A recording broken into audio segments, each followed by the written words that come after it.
everybody. This is Julissa. Thank you so much for coming back to my podcast.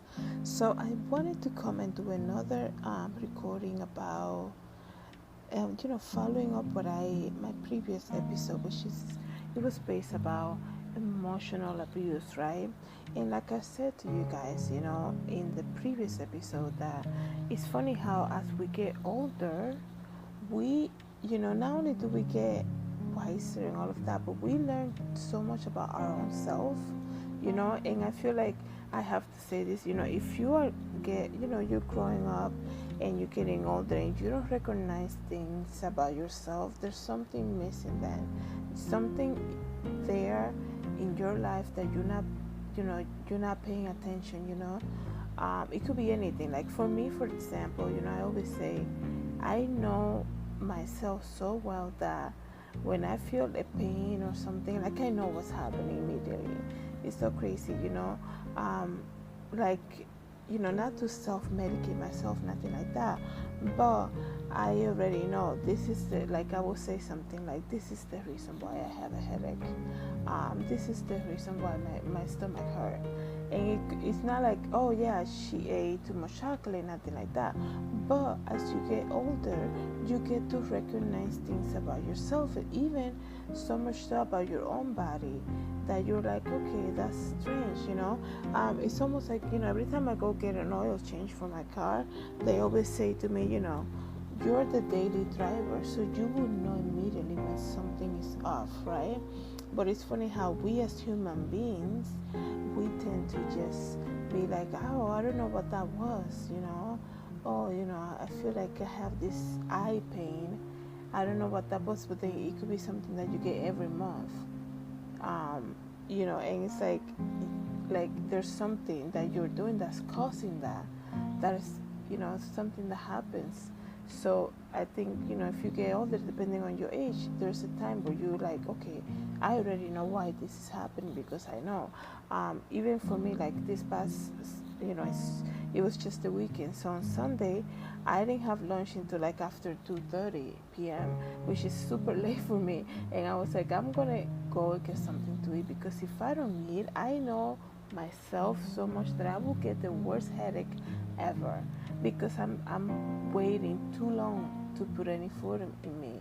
And because of just noticing your body, so everything that happens, and you learn from your own experiences, right?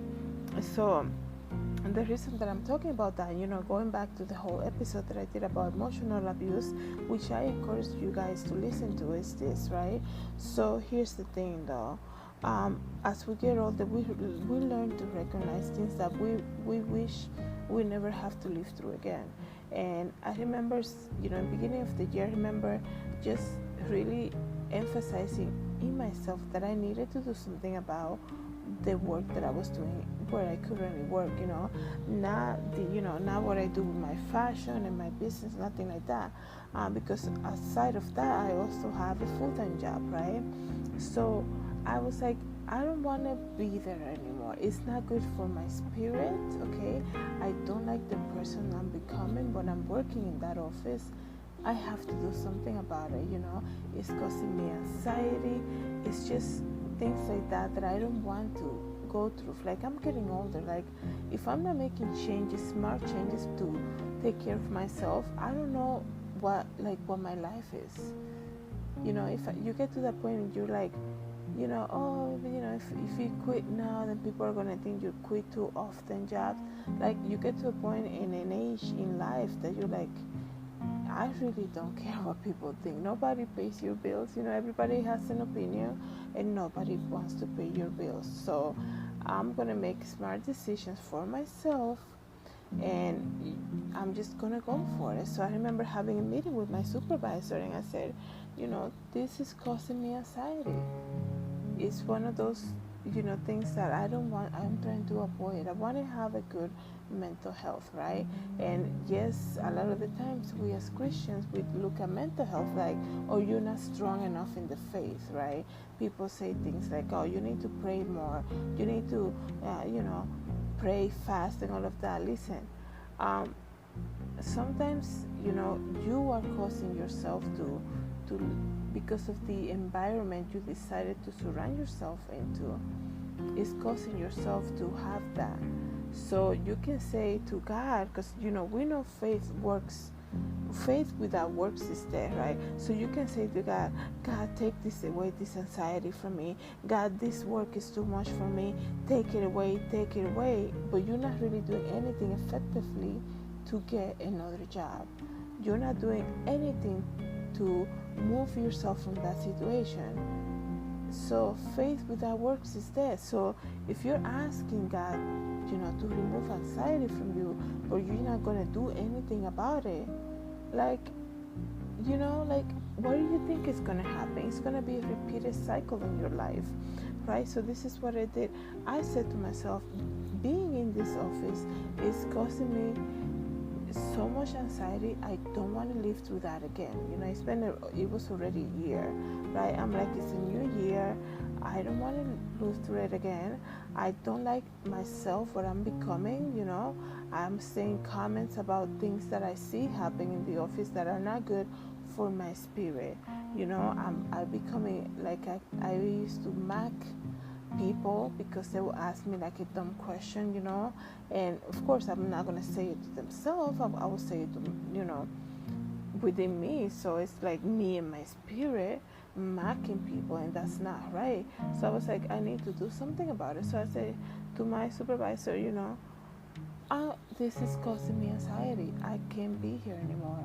This and the other. Of course, they're like, thanks be to God, because by the way, I did have one of the best supervisors I ever worked with. And she said, well, I said to her, I'm ready to give you my 2 weeks notice. And thanks be to God, because I was going to make a really bad choice if I left, right? And she said, well, don't just leave. We can probably move you to a different position within the company. So thanks be to supervisors that are like that care for people, because like I said, she was probably one of the best supervisors I ever had. But I have worked also with micromanagers, people who really don't care. They will make it impossible for you to work, and then you decide, okay, I'm quitting. You will leave, and by the afternoon they're already interviewing other people. And the thing is, like, micromanagers, they feel so proud about that. They want to make your exit unnoticeable so much that if you say, you get upset one day and you're like, I'm done with this job, and you leave by 10 a.m., by 2 o'clock they're already interviewing somebody in the office, because they want to make it seem like, we really don't care about you. Look, we already have somebody here. And that, I seen that. Yeah, in the company that I used to work for, the most toxic place I ever worked for. And thanks be to God that's all the way in the past. But it still shocks me to this day that there are human beings that wake up every day and they're like, I'm going to make somebody else's life horrible at the workplace. And that's so sad, right? But anyways, going back to this whole idea about, emotional abuse and all of that. So faith without works is there, right? And like I said, as you get older, you start to recognize things about yourself that, in my case, I'm like, I don't want to live through that again, right? And like I said in that previous episode about emotional abuse, I have learned a lot of the times what I do is this, right? I feel like people around me don't respect my business, okay? They think it's just something that I do as a hobby, and they don't respect that I'm separating time for it, right? They don't respect, that I'm, if I'm presenting someplace, I'm doing a fashion show or something, they make it seem like it's like, it's nothing. So they don't care if they have to, I know, especially when my mom was getting sick, maybe a couple of years back, I would get calls when I would be doing my business at an event saying, oh, this or the other. No respect whatsoever, that I was representing my business, and now you're calling me during this event. And of course I'm going to answer, because, my mom was getting sick and all of that. Even though she was okay, it was just kind of like an intimidation tactic to kind of put that emotion on me, even though I'm trying to represent my company in a different place. And of course I will answer, like I said, because you never know, okay, what's happening. And it's almost like some people will wait for me to be away doing my thing, basically representing my brand at a vendor event, at a fashion show, to start sending me all these crazy messages, right? And that to me is emotional abuse. It's like, oh, you're away doing your thing, I'm gonna torment you by sending you crazy messages about you having to move out. You will come. There were many times I would show up to the place where I was living, and I would find the doors locked. And it's so crazy because these same people will raise you up in public. It's always that person that will raise you up in public, right? They raise you up in public. You are, when you're doing, something that, very achievable, not achievable, very like, like people, oh, you do fashion, something like that. They will raise you up in front of the public, but at home, they will make your life horrible at home. And this back and forth personality drives me insane. And it's so unstable. It's so like hostile. It's almost like I can't believe that I didn't respect myself enough to remove myself away from that situation. I had to be thrown out. Like, it got to the point that I was basically told to move out. It was a big blow up, and I'm like, wow, I can't believe that the biggest concern right now, even though mom is getting sick, is that I was being told to move out of the house. Like I said, I will come and find the doors locked. I will come and I will go to church in my time, that it was my time to spend time at church, because we will alternate the care for my mom, and I will be sitting at church, right? I will usually go by the 11 a.m. service. By 11:10, I will get messages right when I was at church saying, you will need to move out. I'm gonna pack your stuff. I'm gonna put everything outside. And the day before, everything was fine, right? And that I went through all of that emotional, physical abuse like that, right? And looking back at it now, this happened a couple years ago. Looking back at it now, I'm like, I'm still trying to save myself. It's so crazy from that situation. Like, the pain is so crazy, because I'm like, where does it end? It's like, today we love you, we celebrate you, we want to go out to eat, and tomorrow I don't want to see you anymore. That is insane. I cannot live like that. I cannot have this. I don't even know whether I should be talking right now. I don't even know if I'm welcome. It's so crazy. It's so crazy. But as I get older, like I told you guys, beginning of the year, God said to myself, you need to stand up for yourself more. You need to stand up for yourself. And it's like, if I'm not standing up, or trying to rescue myself now, like, what am I waiting for, to die and then be like, oh, I'm not going to be a victim. People are so quick to become victims, right? That's not going to be my story. I need to, if you're listening to this podcast and you feel kind of like connected with it, please leave me a comment, because I understand not everybody, there are a lot of people suffering to something like this, right? When you're trying to do something great in life, right, there's always going to be somebody close to you who's going to celebrate you in public, and in private, they don't even want to see your face, because they're so concerned about being liked by others, so they'd rather do that, but they will never say it to your face, right? And those are things that I've been learning about myself. Like I said, it's almost like I'm still to this day trying to save little Julissa from all the emotional abuse that I had lived through. And there's so many, but the thing is, like, when you're younger and something like that happens to you, you don't even recognize it until much later in life. That's why I don't understand sometimes they take kids to therapy and things like that. It's kind of hard to have conversations like that. People can say, so how does that make you feel, right?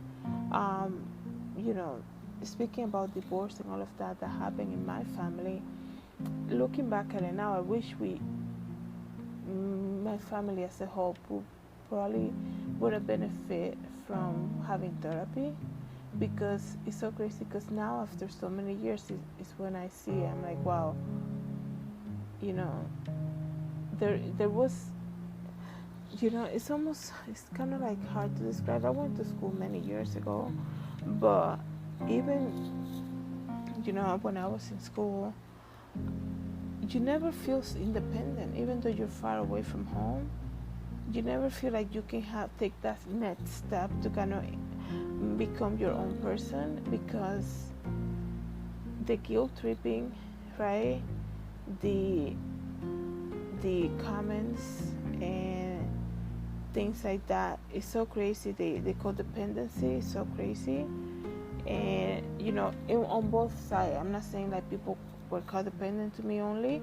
I also rely a lot on my family when it came to when I was away for college for 4 years. You know, I could say, you know, hey, I want to come home for the weekend, and what time, you know, when you want me to pick you up, instead of finding my own way to go back. And there's always an excuse. Oh, you know, the train doesn't go there. The train doesn't go, you know, that route, so you gotta get it right. And you know, I didn't try. Like, I remember not having my license. I didn't have a car or anything, even though I was working. So if I had saved enough money, I probably had my own car. But everything was given to me, so why should I even bother? And that's the thing that I wish we could have, like, at least for my mom, because, you know, my dad left when we were younger, but at least having that therapy to say, you know, you at one point in your life, there's gonna be a point in your life where your kids are gonna separate from you, and that should be okay, right? There shouldn't be any guilt of, you know, if you're like, let's say if I want to pack my bags now and just move away, the shame that my family will put on me, the guilt tripping, you know, that they will put on me by saying things like, let's just say, you know, she's far away because her mom is sick, so she doesn't want to deal with it, okay? Even though I'm trying to, like, get my life, like, together, you know, there will never be that opportunity, right? And I tell you this, you know, every other cousin of mine is allowed to do that. But there's something with my family that, you know, when it comes to my mom and me and my sister, for some reason, I do believe it, it's almost like the good things that we do are never magnified as much as the bad things, that a mistake that we perhaps do, right? They always want to say something negative. Like, I have cousins of mine who they follow, like, the work that I do. They will never, you can pay them to just give me one like on Instagram. They will never like anything that I post. And I could be like, even these are people who go to church and everything. I could be like reading the Bible like I do daily. I could be doing anything. They will never, you can pay them $300. They will not give me a like on Instagram just because it's me, right? And it's like, I will, you know, I'm not saying I do like their photos. I like to see them, you know, and they're growing up and all of that. But I remember even, like, this is thing that happened to me when I was in school. I'm like, I did a fashion show, like my senior collection in college. And, you know, man, when I did that, it was such a great accomplishment. I was graduating college. I'm making my dream come true, being a designer. Everybody knows since I was a little girl, that has always been my dream, right? So being in college and presenting my last collection, my last fashion show, I was like, oh my goodness, this is amazing, right? And I remember my mom, had this phone call from the Dominican Republic, right? And I know it was family and all of that. And, I had a website because I went to Italy before I graduated college, obviously. So, right, coming back from Italy, I'm like, I'm going to do a website for myself because I don't want to look for Julissa Designs and the domain to be taken. So I'm like, I'm going to take it now myself. So my website has been open forever, right? So I posted all the photos on my website. And I remember my mom talking about my fashion show to a family member over the phone that saw the photos, right, on my website, because back then Facebook or Instagram were like not really the thing, right? I don't think Instagram was even open. So she's like, oh, they want to talk to you. So I'm like, oh, here we go. They're gonna go crazy about my clothing, right? So I get on the phone, and my cousin that doesn't really talk to me that much get on the phone. Like I said, this family likes to magnify, like they just want to pinpoint like any mistake that you do, right? And everything that you do, no matter what, is the worst thing you could ever do, right?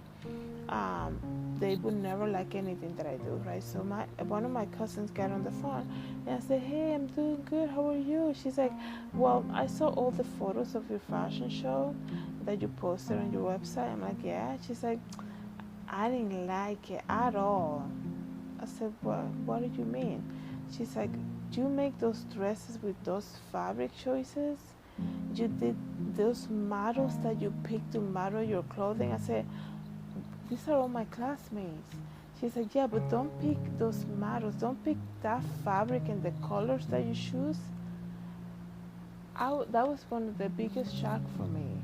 I can't believe the effort that people go through just to make you feel bad.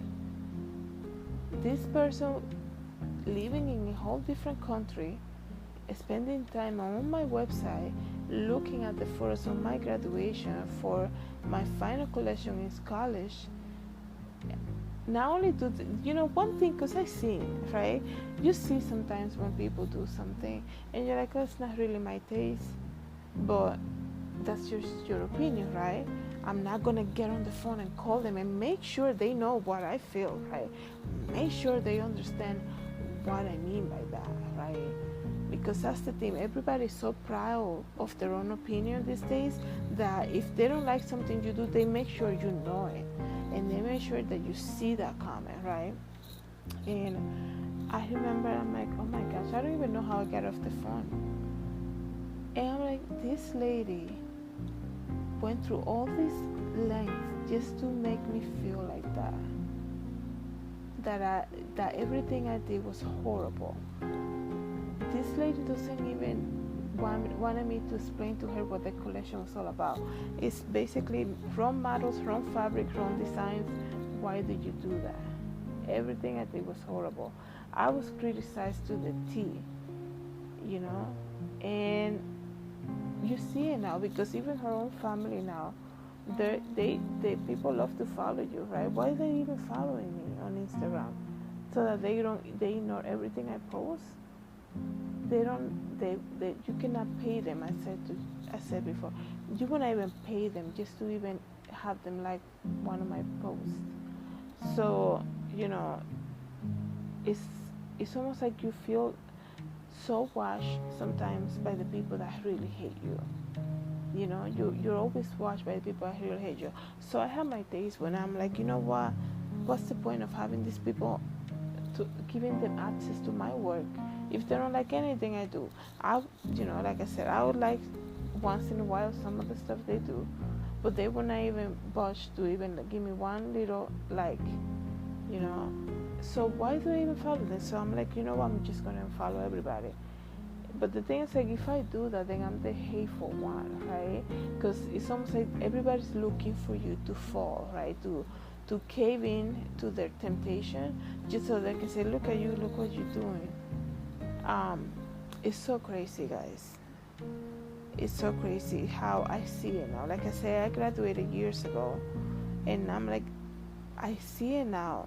And sometimes, talking about that and becoming a designer and all of that, Sometimes I feel like I would be more liked if I didn't have ambition, dreams, believe in God that I could do all things through Him. Even having my studio, how many people to this day have a bad opinion about me having my studio open, including family members. It's not like they say, "Oh, how's your studio?" They say, "You still open? Your studio still open? Wow." I'm sorry. Maybe it's too expensive for you to afford. Maybe I should just close it.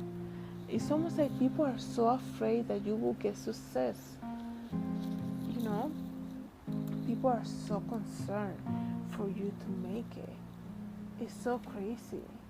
And the crazy thing also is like, man, am I the issue then?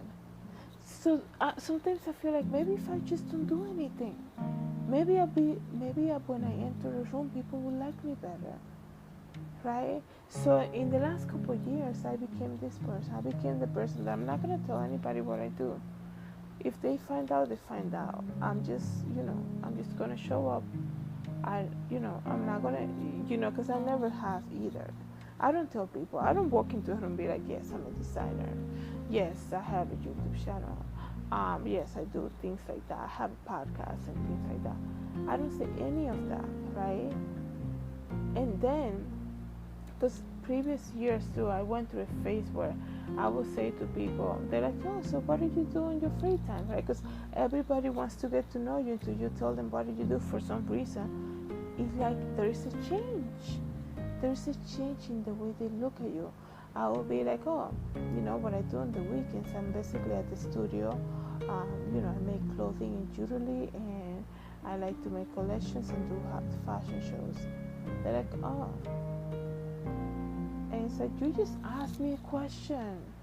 I'm thinking to myself, I just answered your question. What did I do wrong for you to change like that so quick on me?